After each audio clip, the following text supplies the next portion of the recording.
আসসালামু আলাইকুম রহমতুল্লাহি ওয়া বারাকাতুহু। সম্মানিত দর্শক, এই মুহূর্তের কয়েকটি স্থানীয় এবং আন্তর্জাতিক সংবাদ শিরোনাম এবং সেই সংবাদ শিরোনামের সঙ্গে আমাদের আগামী রাজনীতি, আমাদের জাতির ভাগ্য কিভাবে জড়িত হতে যাচ্ছে সেই বিষয়গুলো নিয়ে আলোচনা করব। স্থানীয় বাজারে যে খবর, সেই খবরটি হলো আওয়ামী লীগের কার্যক্রমকে নিষিদ্ধ করা হয়েছে ছাত্র জনতার দাবির মুখে। মূলত এটা সরকারের একটা ব্লুপ্রিন্ট হতে পারে, অথবা এই কাজ করার জন্য সরকারকে বাধ্য করা হতে পারে। এটি নিয়ে মিশ্র প্রতিক্রিয়া রয়েছে। সরকারের সকলেরই মন ভার। তারা যে খুব উল্লসিত বা এই কাজ করার ফলে তারা যে খুব বিজয়ী হয়ে পড়েছেন, এরকম কোনো অভিব্যক্তি আমি তাদের চোখে দেখিনি। ছাত্র এবং জনতা যারা রয়েছেন তাদের মধ্যে যে ঐক্য ছিল আগস্ট, সেপ্টেম্বর, অক্টোবর মাসে, সেই ঐক্যে সম্প্রতি ফাটল ধরেছে, ভীষণ রকম ফাটল ধরেছে। স্পষ্টতই সরকারে যে দুজন ছাত্র প্রতিনিধি রয়েছেন আর রাজপথে যারা আছেন হাসনাত সার্জিস, তাদের মধ্যে বিরোধ এখন তুঙ্গে। এর পরের যে খবর, সেটি হলো সরকারের ভিতরে এবং বাইরে ডক্টর আসিফ নজরুলকে উদ্দেশ্য করে বা তাকে টার্গেট করে যে সকল কথা এবং বার্তা ছড়ানো হচ্ছে, তাতে করে এই ভদ্রলোকের জীবন রীতিমতো জাহান্নামে পরিণত হয়ে গেছে। তিনি অসহায় হয়ে পড়েছেন এবং এতটা অসহায় যে ফেসবুকে এসে তার নিজের মনের কথা বলতে হচ্ছে। আশ্চর্যজনক ব্যাপার হলো, তার সেই ফেসবুক যে কমেন্টগুলো, সেই কমেন্টগুলোতে তার পক্ষে কোনো লোক নেই এই মুহূর্তে। এমনকি তার একান্ত আপনজন যারা আছেন, যারা তাকে আদর্শ মনে করতেন, এবং সারা বাংলাদেশের শিক্ষকদের মধ্যে এই জুলাই পূর্ব সময় তার যে জনপ্রিয়তা ছিল, এমন জনপ্রিয়তা বাংলাদেশের কোনো বিশ্ববিদ্যালয়, কলেজ বা স্কুলের কোনো শিক্ষকের জীবনে জাতীয় পর্যায়ে ঘটেনি। একেবারে টপ অফ দ্য লেভেল। কিন্তু তিনি যদি এখন পদত্যাগ করেন, তারপর বিশ্ববিদ্যালয় ক্যাম্পাসে ফিরে যান, ঘোরাফেরা করেন, এই বিষয়গুলো একেবারে অসম্ভব ব্যাপার।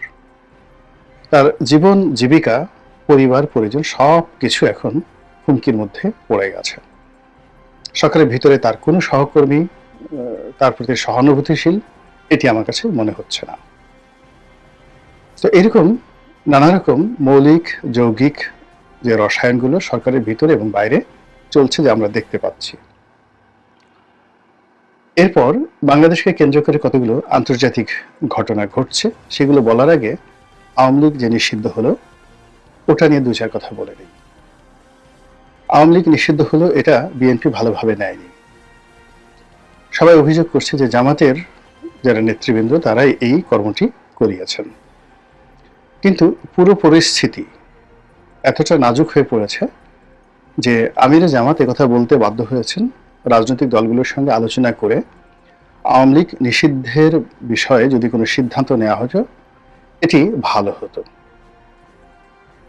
অন্যদিকে শাহবাগে যে উত্তাল সেই ছাত্র জনতার সম্মিলন চলছে, সেখানে আনন্দ মিছিলের প্রস্তুতি চলছে আমি যখন এই ভিডিও করছি।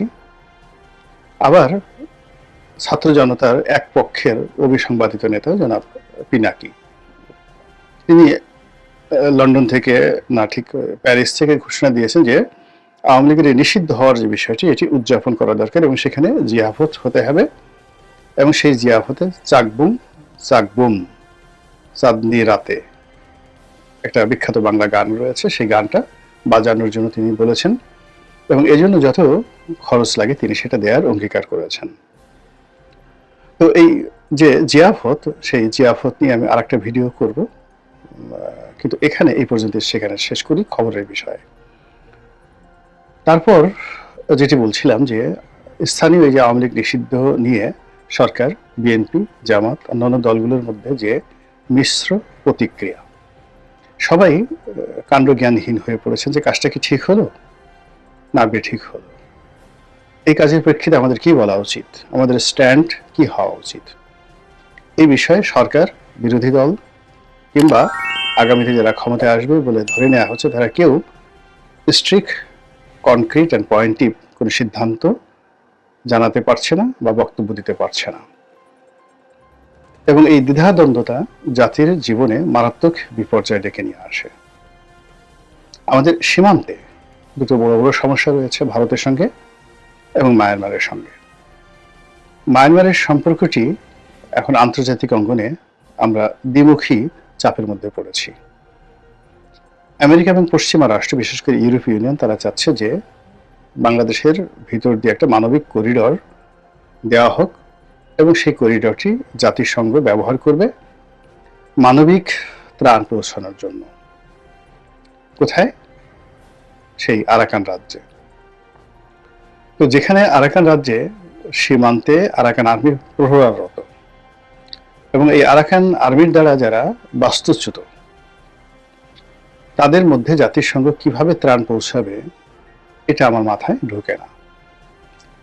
আমি সহ অন্যান্য যারা রয়েছেন বাংলাদেশের একেবারে অল্প বুদ্ধির মানুষ, তারা সবাই ভয় পাচ্ছেন, আতঙ্ক পাচ্ছেন যে মানবিক করিডোরের আড়ালে এই রোহিঙ্গা অঞ্চলে বার্মা অ্যাক্টের অধীন একটি নতুন রাষ্ট্র, সেটা খ্রিস্টান রাষ্ট্র হতে পারে, বৌদ্ধ রাষ্ট্র হতে পারে, মুসলিম রাষ্ট্র হতে পারে, এমনকি একাধিক রাষ্ট্র হতে পারে, ছোট ছোট রাষ্ট্র, সেটা গঠন করার জন্য আমেরিকা সর্বশক্তি নিয়োগ করছে এই মুহূর্তে, শুধুমাত্র চীনকে একটা উচিত এবং দাঁত ভাঙা জবাব দেওয়ার জন্য এবং ওই অঞ্চলে নিজেদের আধিপত্য বজায় রাখার জন্য। আর এই কাজে বাংলাদেশকে একটি ট্রানজিট পয়েন্ট হিসেবে তারা ব্যবহার করার চেষ্টা করছে ভয়ানকভাবে, যার আতঙ্ক আমাদেরকে পেয়ে বসেছে। অন্যদিকে ভারত এবং পাকিস্তানের মধ্যে যে যুদ্ধ, সে যুদ্ধ আমাদেরকে আতঙ্কের মধ্যে ফেলে দিয়েছিল।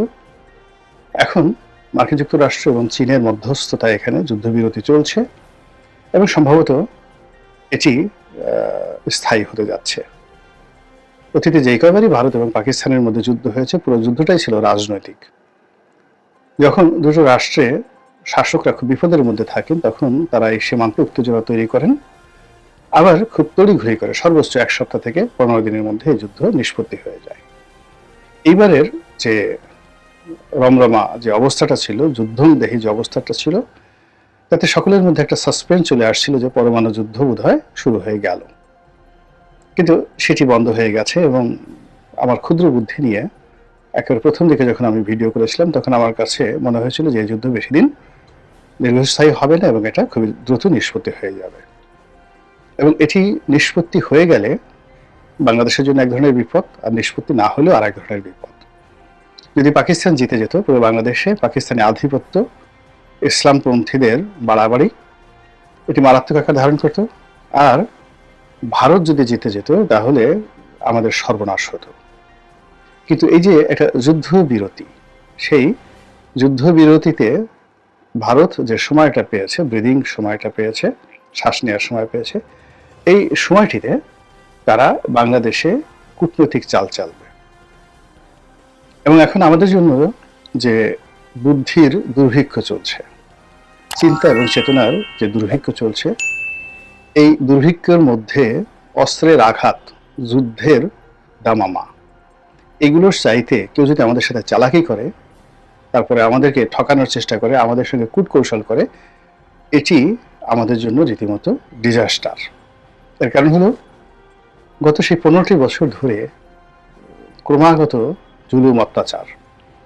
তারপর সেই জুলাই আগস্ট থেকে আজ পর্যন্ত সরকারের সম্ভোগ গতি, সর্পগতি, সর্পিল গতি এবং তাল বেতাল, যেটিকে ডক্টর মোহাম্মদ ইউনূসের ভাষায় লড়র ভড়র, সব কিছু লড়র ভড়র হয়ে গেছে।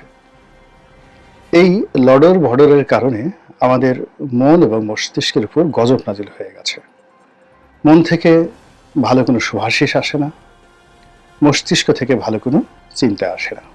ভীষণ রকম আমরা অস্থির অবস্থার মধ্যে আছি। এভরিবডি, দেশ, কাল, জাতি, সমাজ, খুব সহজে ভয় পাই, খুব সহজে আনন্দিত হয়ে পড়ি, খুব সহজে কেঁদে দেই এবং খুব সহজে হেসে দেই। এরকম আমাদের একটা জাতিগত বৈশিষ্ট্য হয়ে এসেছে।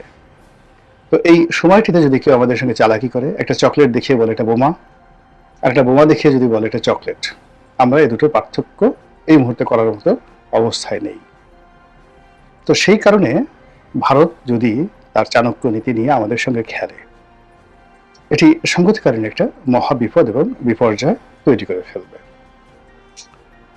তো সেই দিক থেকে শেখ হাসিনার যে চ্যাপ্টারটি, আওয়ামী লীগের চ্যাপ্টারটি, ভারতের সঙ্গে বাংলাদেশের যে সম্পর্কের চ্যাপ্টারটি, ভারত পাকিস্তান যুদ্ধের মধ্যে এটি চাপা পড়ে গিয়েছিল। এখন ভারতের যে ওয়েস্টার্ন ফ্রন্টে শান্তি স্থাপিত হওয়ার সঙ্গে সঙ্গে ভারত এখন ইস্টার্ন ফ্রন্টে, অর্থাৎ এই যে বাংলাদেশের সঙ্গে তাদের যে সীমান্ত রয়েছে, দীর্ঘতম সীমান্ত প্রায় 4500 কিলোমিটার, এই সীমান্তে তারা নজর দেবে এবং তারা এখানে দুটো বৃহৎ শক্তির উপর প্রভাব বিস্তার করবে। 1 নম্বরে আওয়ামী লীগ, 2 নম্বরে সেনাবাহিনী, 3 নম্বরে আমলাতন্ত্র, 4 নম্বরে তাদের যে ব্যবসায়িক গ্রুপ রয়েছে বাংলাদেশে, সাংবাদিক ব্যবসায়িক গ্রুপ, তাদের উপর।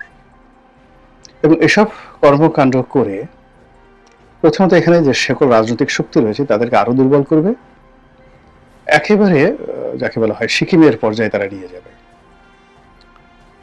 আর তারা সর্বোচ্চ চেষ্টা করবে ছলে বলে কৌশলে আওয়ামী লীগকে বাংলাদেশে রাজনীতির ধারক বাহক করার জন্য, শেখ হাসিনাকে আবার ঢুকানোর জন্য। এখানে রাষ্ট্রের পক্ষ থেকে, সরকারের পক্ষ থেকে নিষেধাজ্ঞা জারি করা হয়েছে, এগুলোকে তারা একটা কচুর পাতার পানীয় মনে করছে না।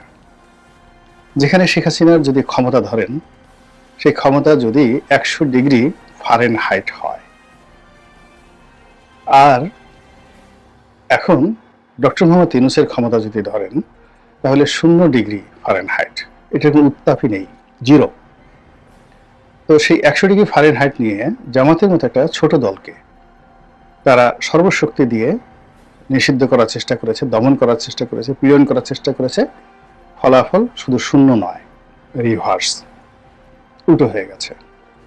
তো সেই দিক থেকে 0 ডিগ্রি তাপমাত্রা যাদের সরকারের, সেই সরকার আওয়ামী লীগের বিরুদ্ধে বিরাট একটা সিদ্ধান্ত নিল, আর অমনি সেটা আগ্নেয়গিরির অগ্নুৎপাতের মতো সেই জ্বলন্ত লাভা সেটি এই ভূপৃষ্ঠে উদ্গীরণ করা শুরু করলো। এটা কখনো হবে না।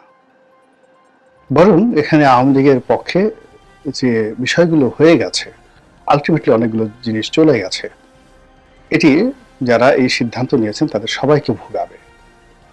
তো যেটা বলছিলাম যে এখন মে মাস চলছে, জুনের একেবারে প্রথম দিকে কুরবানির ঈদ এবং দীর্ঘকালীন ছুটি, প্রায় 10 দিন সরকারি অফিস আদালত বন্ধ থাকবে। এরপরে শুরু হবে উত্তপ্ত জুন মাস। তো জুন মাসের দিকে বাজেট প্রণয়নের সময় সরকার খুব ব্যস্ত থাকবে টাকা পয়সা হিসাব মেলানোর জন্য। জুন, জুলাই এবং আগস্ট, মানে সেই আবার অভিশপ্ত আগস্ট আওয়ামী লীগের জন্য। ফলে এই সময়টিতে আওয়ামী লীগ সর্বশক্তি নিয়োগ করে তারা রাজপথ গরম করার চেষ্টা চলবে। তাদের যে নেত্রী শেখ হাসিনা এই টুস করে ঢুকে পড়েছে, ঢুকে পড়ুন বা না পড়ুন, এটা ভয় দেখানো হবে।